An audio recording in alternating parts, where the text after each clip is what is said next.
Hello, good Friday morning on this 20th day of October. This is Victoria Hill, the Public Information Officer for the City of Billings, and this is our final episode of our Parks, Recreation, and Trails Bond podcast. We're getting information out to you, the voters and the public, so you can decide how you would like to vote on your ballot for the Parks, Rec, and Trails Bond.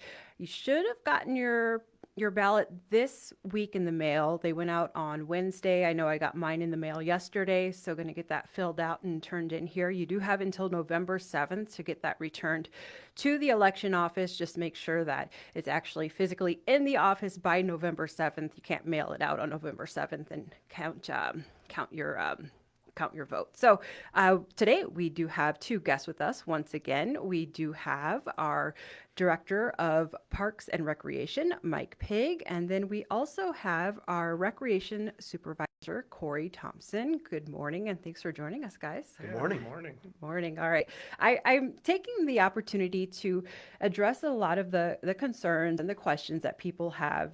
It's a bond. It's a big bond, $143 million. And so the first concern that comes to mind, I've heard the word priority thrown out there a lot. People are concerned that one of the bond projects is going to be more of a priority over others. So, Mike, can you explain if there's any truth to that, or the approach that we're going to take if this bond passes and when it's time to get these projects rolling? Yeah, and I've heard that also, Victoria. So it's a common question. So basically, there really is no priority for any of these projects. They're all a priority for us, and so currently everything is basically just master planned out. There's no designs for any of these yet, so we have to go to design first. And so that first tranche of money that we borrow, in the bond will all go towards mainly just for design. And there's a whole bunch of things that we have to do to get into that design phase. These community groups that are going to provide all the input and the guidance for each project, they have to be created and get them together so that they can guide the design process also. And if we start looking at designs, the rec center itself they are telling us that it's about a year to design a rec center. So it's going to take a long time to design that out.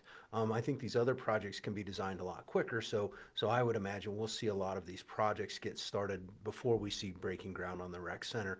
But once again, there's really no priority for any of them. They're all a priority for us. And so I think you'll see that it'll be really slow starting because it'll all be designs first off, and these community groups getting focus and guidance for us, and then you'll see a lot of projects start that second year. You'll start seeing a lot of things break ground. And you said something that I want to, I guess, highlight or shed some more light on. You said the first portion or the first chunk of money that the taxpayers will pay. We don't want this, if this passes, to hit everyone like a brick wall. So can you kind of explain how the money will be phased in over time and it's not all going to start next year immediately? Yeah. So basically, we won't go borrowing $143 million day one. We'll borrow the amount of money that is necessary to get the project started. So, you probably are looking at thirds. And so we'll take and borrow a third or go out for a bond on the third of the money. And that will all go towards mainly that design phase and then starting to break ground on these construction projects. And then as they get rolling, we'll need another section of money coming in. So then we'll go out for another one. And then, of course, so I would imagine it's going to take 3 different phases and probably a total of 5 years before we get all of the money borrowed out. So once again, it won't be $143 million day one. And so you'll see that on your tax bill, it would slowly increase over the next 5 years. All right. And that is a 20-year repayment schedule that we have for that. So that would be paid over a span of 20 years. Kory, I want to talk to you now about a rec center. Folks feel that had this been split up, rec center or parks and trails, they would definitely say yes to parks and trails, but no to rec center. So where did this whole idea of a rec center come from? Why does the Parks and Rec department feel that we need it in the first place? Kind of just dive into that and give us that that thought path. Yeah, so I know back in 2016 and 2017, we did a comprehensive department master plan, and basically that was kind of a framework or a guide for our department moving forward. And at that time, it was basically a top priority that our community look at indoor recreation. What we are lacking is space to have programs and activities year round. And so what a rec center is really a hub for indoor activities, recreation, sports, and just about any kind of program you can think of. And again, in Montana, we're entering into kind of the late fall and winter, and a lot of times that'll roll through till April or May. So recreating outside, there's some activities you can do, but as far as sports, rec programs, those types of things, swimming, really tough to do during the winter months currently in Billings. And so, you know, what that rec center does is provide virtually something for everyone.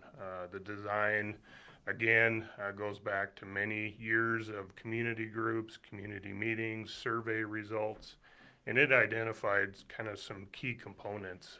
One being the aquatic side of things, where we'll have a leisure pool, which is an interactive play pool for kids and families, water slides, current channels, zero entry, interactive spray features, water slides, those types of things that are really entertaining, great for birthday parties. And again, that's 365 days a year that'll be available. Also a component of that is the 50-meter pool. And again, currently our swim teams here really struggle to find the necessary space to practice. It's really hard to hold a meet because currently they're using both Rocky and MSUB's facilities that were built years and years ago. I know up at MSUB they have to run essentially shifts because of capacity limits, so they can't have all the athletes in and all the spectators at one time.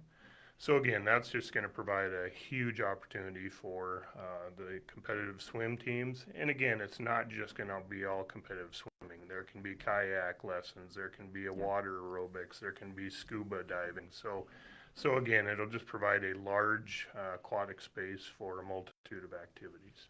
And I'm sorry if I missed it, but before we got rolling, Mike, you shared a number with me for population numbers.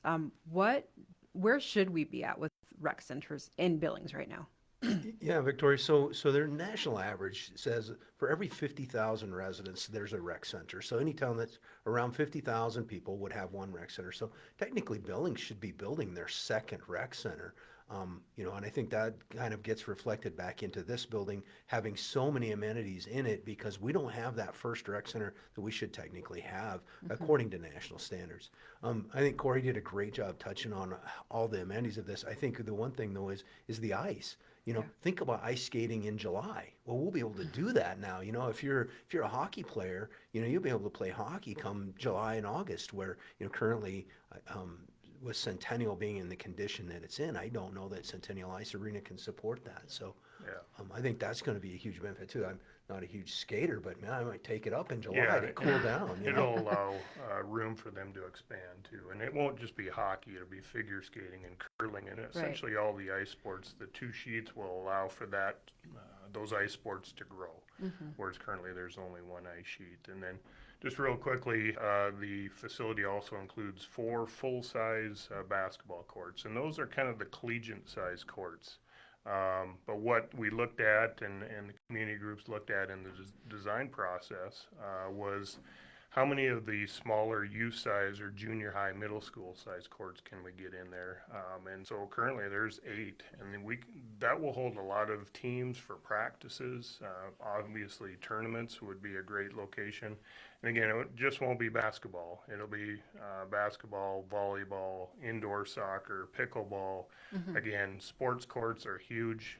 Every time I go to a national conference or talk with other folks, you can't put enough courts in these facilities because they're always being used.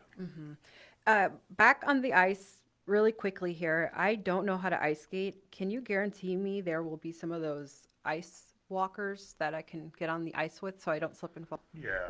Well, if nothing else, Victoria, I can guarantee you that when you go to skate the first time, Kory and I'll be there to, at least Absolutely. video it. Oh Absolutely. no, it could be bad. It could be really bad. And I know they'll have learn to skate programs, just like yeah, the learn to right. swim program. So again, that'll obviously be a big part of kind of the introductory to get people excited about it. Yeah, all right. I want to talk more, Kory, about what this will do for the recreation programs overall. I feel that when summer is starting to roll around, you guys release the summer program in April, and everyone's so excited and people are just waiting to get signed up for that summer programming. Do you feel like this is an opportunity for people to get just as excited over fall programming and winter programming and early spring programming? Yeah, absolutely. And so you're right. We have tremendous support and momentum throughout the summer. We can kind of go into a lot of our camps, but the current facilities and resources we have available to us are plumb full in the summer. And every camp or program kind of needs a home base. Even though we're outside doing a lot of activities around town, you still have to have a home base where parents drop their kids off, pick them up, and then occasionally we'll have some inclement weather. We'll have rain or lightning, thunderstorms, and so we have to provide that safe space as well. But you're right, we kind of go into the fall. We got some great fall programs and activities utilizing our park spaces, but once winter hits, we're really limited to the middle schools in town. After their programs are completed, we usually get in there between 6 and 7 p.m. We can maintain our sports programs for kids and adults, and we got to be out there around 10 o'clock. So really our window for recreation community-wide in the winter months is about 3 hours a day. In those middle schools, we do use some Sundays just because we try to take advantage of that. So we're able to maintain our programs. It's really hard to expand our programming, allowing our staff to be creative and bring new programming opportunities to Billings.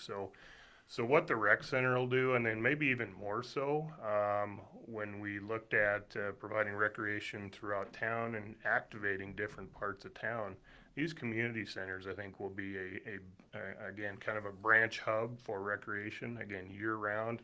Smaller facilities, but it'll allow for after-school programming. It'll allow for senior wellness programming in the mornings. And again, obviously during the summer, we'll have the ability to have those home bases for all of our camps and programs there as well. So we're real excited because we'll have a major hub for recreation at the multi-generational rec center. Again, year-round recreation, but now we're going to be able to activate spaces throughout town and provide opportunities for kids, adults, seniors and families to have a place to, for us to provide additional programming. And you said community centers, rec center. What's the big difference here? I have for anyone watching, I have a map up on the screen that highlights the community center locations. What is the difference between the two? And explain that. So just a indoor facility, again, that'll have multi-use space. It could have some gymnasium space, could have some exercise space, could have a kitchen. And again, the exciting part about that is we can get into the design phase and really look at what's going to be best for each location that has been identified. We've even talked about an esports, kind of a tech center for teenagers. Kind of the gaming side of things. So again, getting teenagers involved and excited. And we look at that as an opportunity to find employees because we do end up hiring a lot of teenagers and kind of the young adults. So it'll be a way to bring those folks in. So there'll be kind of almost like a branch, smaller recreation center type facility. But it won't be anything, there won't be necessarily, aquatics in these facilities. They'll just be open space to provide additional programming and after school type setting. And I think Kory is right. And I think these community centers are really going to this is where that big impact on public safety is going to come in, because we're going to be activating those kids year round. And so and providing space for families to get together year round in their neighborhood. And so I think it takes, and we'll go with that with the esports center for these teenage kids, gives them a positive activity that they can now be doing. And so I think that this is where that public safety impact is really going to come in. And plus, I mean, you're going to have that activity space right in your neighborhood. You know, people can walk to them or, you know, drive, you know, just a couple of miles and they're at their rec center or their community center.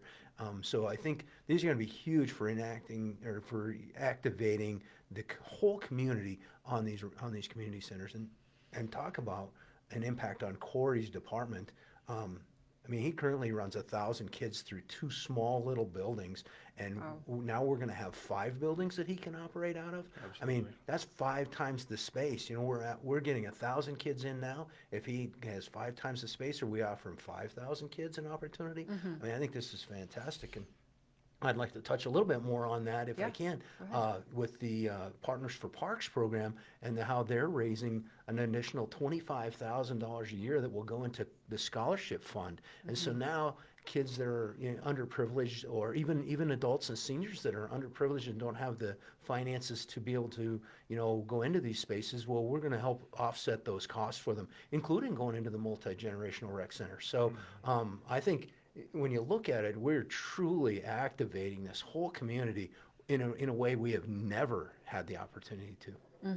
And as a person with a family member who is big into gaming, someone and people who maybe aren't familiar with it or maybe don't understand it, why do we need to gather at a community center to play on video games? Well, I think that's probably that social part, right? It's easy Absolutely. to get locked up in your room and play your video games, but maybe if you're around other people playing the video games, it adds a whole new twist to that. Yeah, absolutely. And there are leagues and tournaments and different types of, you know, the gaming side of things. And you're right, it's the social aspect of it. And it's also an opportunity for us, I guess, to expose them to maybe some more healthy physical type of activities. So it's the ability to get those folks in there, get them excited about, you know, whether it's the gaming, be with friends, have mentors, Right. those types of things. So again, it's something we're definitely going to look at. I know across the country they're becoming more and more popular, and it's a way to kind of get teenagers kind of doing something that's positive and healthy instead of out kind of creating Exactly. some issues around town. Right, exactly. Let's shed some light on one specific community center. If you go to the City of Billings Facebook page, we had a chance to walk through this building, the Zimmerman Community Center that's over at Pioneer Park, just to show what it looks like on the inside. I think this is maybe a building where people pass by and don't really know maybe what it's used for if they've never used it themselves before. So this is what it looks like from the outside. It used to be a fire station, so we've transformed that over time to become a community center. But does this community center need some help? Is this an example of what would get remodeled or redone completely? Yeah, and so it's a resource we have available to us. I know at one time the recreation department's main headquarters and office was there as well. So it's kind of been through, I guess, since 1948 when it was first constructed as a fire station. A lot of different uses. Currently, we're able to run 50 kids a day throughout the summer, our Pioneer Playhouse. Pioneer Park's a great location for kids. There's lots of different types of activities. There's kind of the nature side. There's obviously playgrounds, wading pools, tennis courts, green space. And every day throughout the summer, 10 hours a day from 7:30 in the morning till 5:30 at night, we've got up to 50 kids providing essentially summer daycare, day camps. And again, it's a home base for us. We do some arts and crafts in there, but it's pretty limited in the types of uses that we can do. And it definitely is in a condition that needs either a replacement or a huge renovation.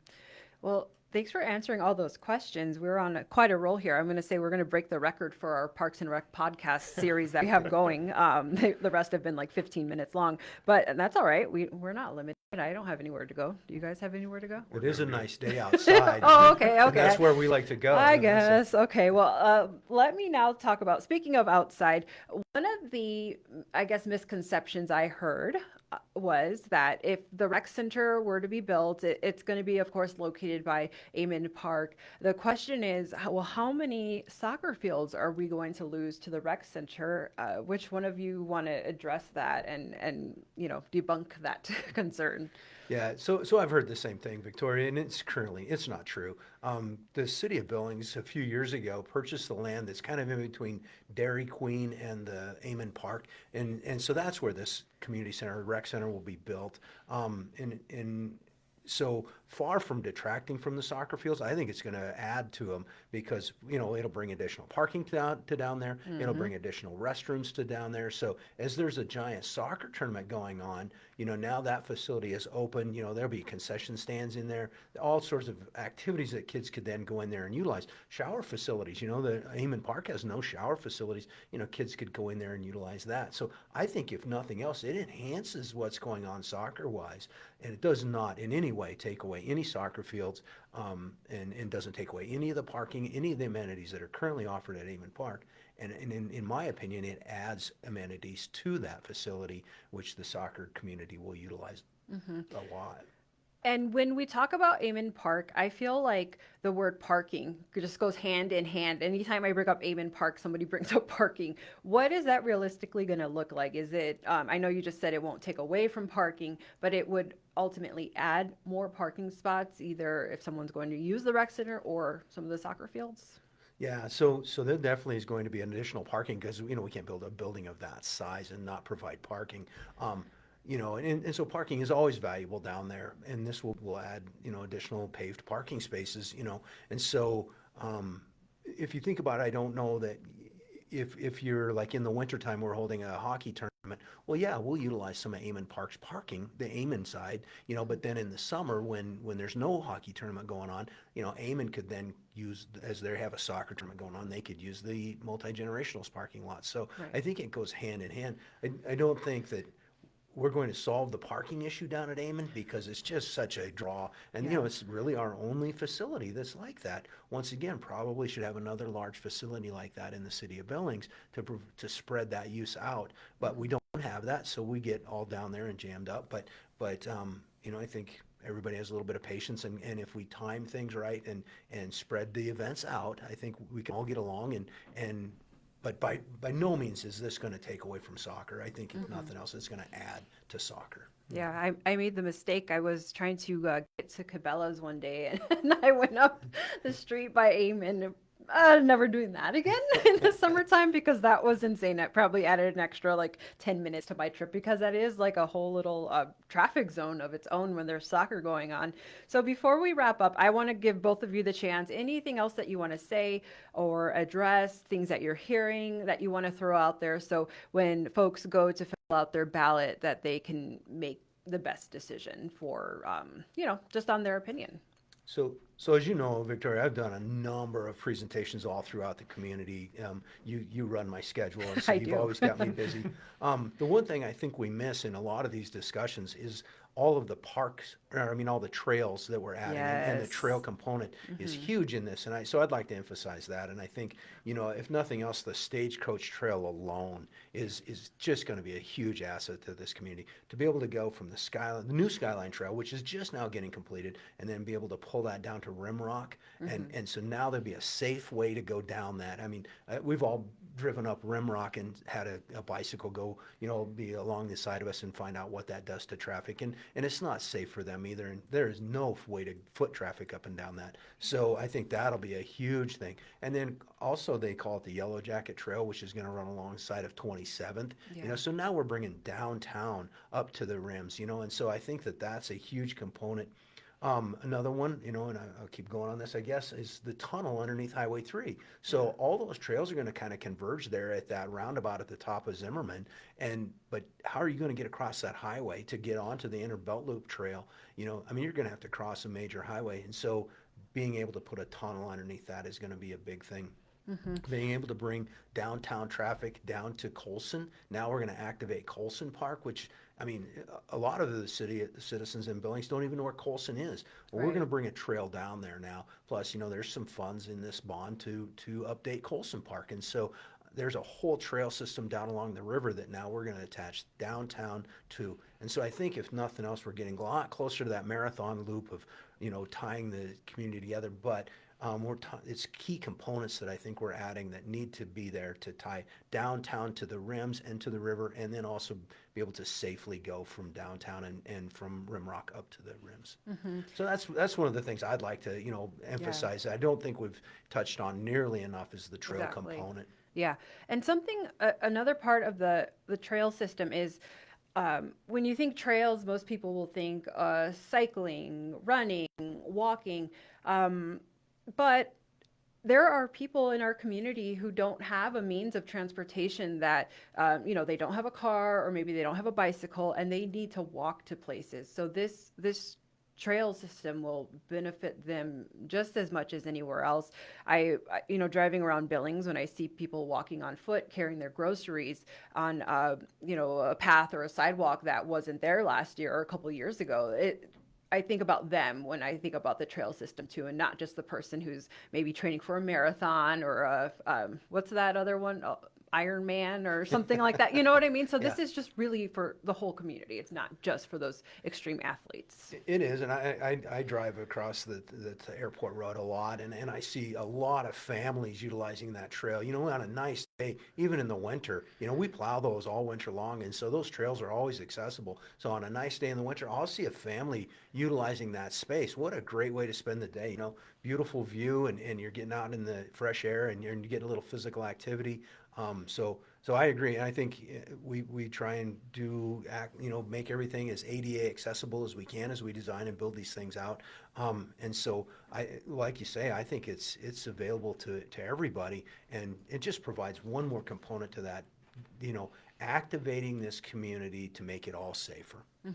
I have a screen up right now for anyone who happens to be watching right now or maybe watching this tomorrow or a few days from now. But we do have a page on our bond website, I guess you can call it, city website, billingsmt.gov/parksbond 2023. On the left side panel, you will see trail projects. And so if you want to learn more about these projects, you can click on that tab and get a breakdown of where the trail projects will be and how much is being put into them. And there's a lot, when it comes to the trail system, there is a lot of funding and financial resources coming to us that's not going to all fall on the taxpayer. A lot of this is taken up by donations or organizations raising that money. Right. Actually, the nice part about it, Victoria, is that the large portion of those trails is actually funded with grants. Yeah. And so the small amount that's in the bond is truly just the matching portion for those grants. And